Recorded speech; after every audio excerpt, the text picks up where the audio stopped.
Chaque après-midi dans Historiquement Vôtre vient ce moment de l'émission où on se jauge, on se toise et puis vient l'inévitable. On se hait. Non, aussi. non, on se hait pas. Mais c'est l'inévitable affrontement. Oui, t'es-elle les sumos de l'histoire. Stéphane et Clémentine, vous faites face. Non mais ça va. Non mais sumo de l'histoire. Mais ce sont des divinités au Japon. Vous avez vu la tête qu'ils ont, enfin, le corps. Mais surtout. ils sont très respectés, les sumos, vous savez, les sumotori. Bah oui, mais enfin bon. Non, mais non, c'est comme ça. Moi, je vois bien, Voilà. ouais. Ce que je voulais dire, c'est que nul échappatoire possible, celui qui sort du cercle du savoir historique a perdu. Voilà, c'est ça que je voulais dire. Voilà, d'accord. Bon, ok. Alors j'aimerais beaucoup, comme dans l'école des fans, que tout le monde gagne, mais c'est impossible. Voici Born to be Alive, le seul quiz historique quotidien de France. Et ça, il ne faudrait pas l'oublier. Jouons, mes amis. Une question pour vous, Stéphane. Même si on se demande bien pourquoi. Stéphane, Clémentine, moi-même, on a tous eu en nous quelque chose de Tennessee. On a tous quelque chose en nous de Tennessee. Cette volonté. La chatte sur un toit brûlant, un tramway nommé Désir. Tennessee Williams fut un célèbre dramaturge américain. Il a laissé une œuvre considérable, mais il est mort d'une façon assez ridicule. Est-ce que vous connaissez la raison de sa mort ? Si vous ne la connaissez pas, je vous la donne. Ah. Il est mort étouffé par un bouchon de vaporisateur nasal. Vrai ou faux ? Il lui restait. Imaginons qu'il ait eu le bouchon dans une des narines, il lui restait l'autre pour respirer. Je crois qu'il a eu une mort stupide, mais pas celle-là. Rappelez-vous la chanson de Johnny. Il aurait fait une dit fausse quoi route. J'avais un bouchon dans la narine. Non, il a pas chanté ça. Vous avez eu un doute quand même. Non, je dirais non. Je crois qu'il est. Je sais pas, vous pensez vraiment que. Comment il a arrête de avalé un boisson bouchon plutôt, non. Non, parce que là, il nous explique qu'il l'avait dans la narine, hein, c'est bien ça. Enfin, ça a commencé par la narine, oui. Oui, mais enfin, il n'a pas pu Et c'est absorber. c'est monté où? Ça lui serait monté dans le sinus, là. Après, Non, je dis pas qu'il est monté par le sinus. En tout cas, Alors, expliquez ce qui s'est passé. je peux pas tout vous dire, Si, mais comment en tout cas, c'est à cause d'un bouchon de vaporisateur nasal. Bouchon de... Qu'il l'aurait blessé, puis alors après, il aurait une septicémie, et puis il est mort de. C'est franchement parmi les morts les plus bêtes. Hein. Ouais, c'est pas digne de Tennessee Williams. Non. Bon, d'accord, vas-y. Vas-y, meurs avec ton bouchon. On y va ? On y va. Allez, on y va. Vous avez gagné. Incroyable. Le Ça lui est bouchon- monté au cerveau, c'est ça? Non, pas vraiment. Le bouchon a même été retrouvé dans son larynx. Ah, Oh Voilà. là là. Il est mort dans la suite de son hôtel Élysée à New York il y a 40 ans. quelle horreur. Enfin, je comprends Il en pas. avait 71. Un bouchon de vaporisateur. D'abord, si ça rentre dans une des narines, il reste l'autre pour respirer. Donc, il a dû monter plus haut, et ça suppose que tout le... Et puis, il pouvait respirer par la bouche pendant ce temps-là. Oui, On mais respire alors, pas par le nez. Je C'est sais pas dommage qu'on exactement n'ait ce qui pas s'est... Philippe Ça a tout Charlier pour nous expliquer ça ça. a tout bloqué, à Ça mon a avis. tout bloqué, et puis peut-être qu'il s'amusait avec le bouchon dans sa bouche, et puis il a avalé. On sait Vous pas. savez, c'est fait partie des morts domestiques. Oui. Oh, écoutez, C'est triste, franchement, ah oui, là. Qu'est-ce qui se passe? Vous avez un souci? On est en train d'appeler justement Philippe Charlier d'accord. dans les locaux. Il est là? Est-ce que Philippe Charlier est dans les locaux? Eh bien, voilà, on le convoque. Je ne comprends pas déjà comment ça a pu passer là. Comment... Ah. Là, ici, c'est bloqué, là. Docteur Charlier est avec Alors. nous. Un médecin en moins de 30 secondes. Alors, on profite de votre présence, Philippe Charlier, parce que Tennessee Williams aurait avalé un... Non, c'est pris plutôt- dans la pris narine. dans la narine. Il a été étouffé Un par bouchon d'un vaporisateur un bouchon nasal. de vaporisateur nasal, et le bouchon a même été retrouvé dans son larynx. Alors c'est possible.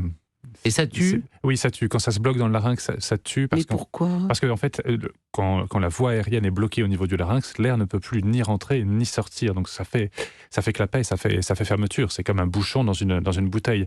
En fait, ça rentre par la narine. Ensuite, on fait les efforts d'inspiration. Ça peut descendre, migrer plus bas jusqu'au larynx. Et là, l'air ne passe plus et on meurt malheureusement asphyxié. Et le conduit du larynx, c'est suffisamment fin pour être bouché c'est par un vaporisateur nasal. C'est un peu moins d'un centimètre, oui. Ah, bah voilà, 8-9 merci millimètres. docteur. Ah oui, Oh, oui. bah oui, évidemment. Oui, parce Alors là, que maintenant, on Clémentine comprend. voulait savoir s'il pouvait respirer par la bouche, mais si le nez était... Ah bah, si le nez bouché, on peut respirer par la bouche, mais là c'est descendu plus bas que la bouche. Le larynx, c'est juste un regard de la pomme d'Adam. Oui. Oh Et là c'est là. gros comme le petit doigt, à peu près. Et la personne est venue le secourir pour... Ah, il aurait fallu faire une manœuvre de Valsalva, c'est-à-dire mettre les deux mains sous la forme d'un poing, juste sous le sternum, et ensuite appuyer très fort de bas vers le haut et d'avant vers l'arrière en se mettant dans le dos du patient. Malheureusement, a priori, Pour personne... lui faire c'est cracher ça. où il était tout seul dans sa chambre d'hôtel. Ouais. Mais Stéphane, si ça vous Manœuvre arrive, de- je viendrai vous faire la Ouais. manœuvre de... Manœuvre de Valsalva. Emlich, manœuvre de Emlich, je me trompais. Emlich. Emlich, pas Valsalva. Manœuvre Oui, je me disais Emlich. aussi, ça me paraissait Emlich. bizarre. Pardon. Ah, la mauvaise foi. Eh bien, merci, docteur. Merci. Je crois que ça Il faut n'a pas toujours avoir un sauvé. docteur. Donc je Voilà. valide ce point. À dispo. Eh ben bravo. En tout cas, c'était le hasard, mais Bon, vous avez. on retrouve Philippe dans quelques minutes, évidemment, mais c'est Est-ce qu'il bien. reste là au cas où on aurait besoin ou pas?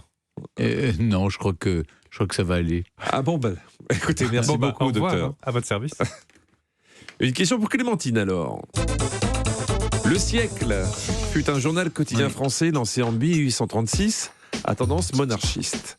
C'est dans ce journal qu'a été publié sous forme de feuilleton Les Trois Mousquetaires, qui a été... Je vais reprendre ça.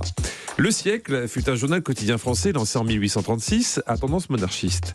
C'est dans ce journal qu'a été publié sous forme de feuilleton Les Trois Mousquetaires, écrit par Alexandre Dumas père. Voici ma question. Les noms des Trois Mousquetaires sont directement inspirés de personnages ayant le même nom dans la vraie vie que dans le roman, ce qui n'est pas le cas de D'Artagnan. Vrai ou faux? Oh, ça c'est la meilleure. J'ai lu ça ces jours-ci. En plus, est-ce que Porthos, Aramis avaient été... Alors, est-ce que ce sont Et des Athos. personnages... Et Athos ont existé ou pas? Moi, je crois. Et le seul c'est le comte de Batz de Castelmore, qui est donc D'Artagnan. Qui Et n'a le- pas été inventé. Ben, Bah, il s'appelait pas D'Artagnan dans la vie. ah oui. Il s'appelait Charles de Batz de Castelmore. Ouais, ouais. Il y a- Et là, je vous demande pour les Trois Mousquetaires, hormis D'Artagnan. D'ailleurs, ce soir, il y a un secret d'histoire. Alors, je suis obligé de le savoir. Donc il le sait. Alors qu'est-ce qu'il a répondu?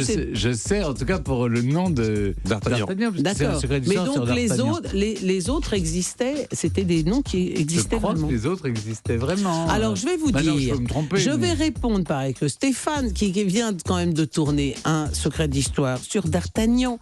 Donc je prends l'ensemble des auditeurs d'Europe 1 à témoin.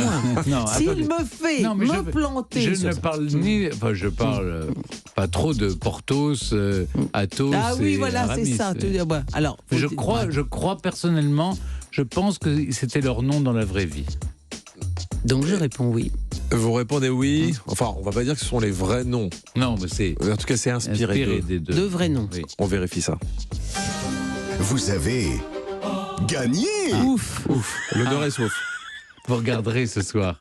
Alors, Aramis est inspiré de Henri Aramis, Porthos de Isaac de Porto et Athos de Armand de Silègue d'Athos d'Hauteville. Oui. Ils étaient tous mousquetaires de Louis XIII.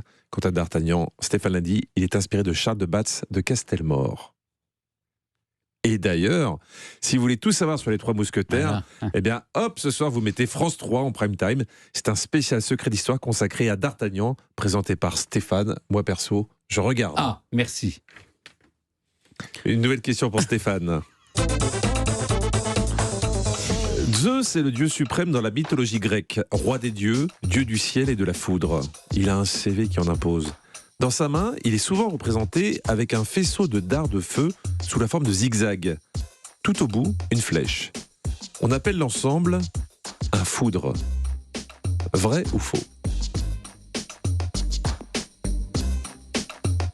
Et c'est de là que viendra un foudre de guerre. Un foudre de guerre. C'est pas c'est Philocos là ou Philocome qui manie le tonnerre de Zeus. Philoco, il y a ça dans la Belle Hélène, Philocos. Ouais, enfin, Un orage. c'est Zeus aussi qui manie son tonnerre lui-même. Hein. C'est un foudre. C'est un foudre, Un genre en foudre. un fast-food. Ça y est, vous avez craqué. Donc vous répondez quoi? Oui, c'est. Est-ce qu'on appelle cet ensemble que tient Zeus un foudre? Non, c'est pas ça. C'est pas ça? Non.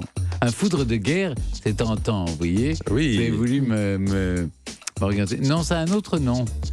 C'est un autre nom, c'est pas un foudre. C'est pas un foudre. On dit non alors. On dit non. Allez, on dit non.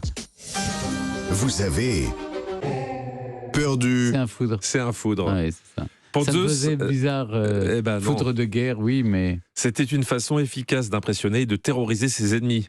Au XVIIe siècle, ça donnait naissance à l'expression être un foudre de guerre, Ah mince. quand un militaire était redoutable d'efficacité. Hmm. Alors attention, là j'aimerais qu'on prenne un peu de temps. Là, Il y a oui. une possibilité de victoire pour Clémentine. oui, Ce ça n'est faisait pas longtemps. Hein. arrivé depuis Si le j'arrive à passage de la gagner, là. comète de Halley. Depuis que je présente ce quiz, Clémentine, et je m'en excuse, je n'ai jamais évoqué la période du Cambrien moyen. J'étais grosso modo il y a Bah, je 500 l'avais remarqué. Je me disais c'est quand même bizarre. Ouais. Voilà, il est très concentré sur Edo et. alors que vous aviez bien révisé en plus cette Oui, période-là. elle n'avait pas fait l'impasse pour le bac. Hein. Voilà, c'était grosso modo il y a 505 millions d'années. C'est à cette époque que va naître ni plus ni moins que le premier prédateur connu de l'histoire du vivant, l'anomalocaris. Non, l'anomalocaris. L'anomalocaris. Ça vous parle? Bah oui, je connais ça par cœur. Alors c'était quoi l'anomalocaris? Une méduse? Une crevette?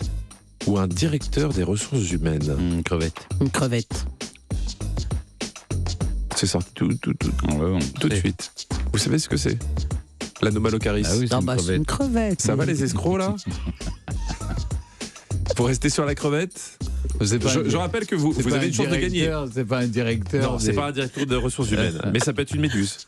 Non, c'est une crevette. Vous avez déjà vu une méduse? Non, moi je sens bien la crevette. Ah bah ça, on va pas tout savoir.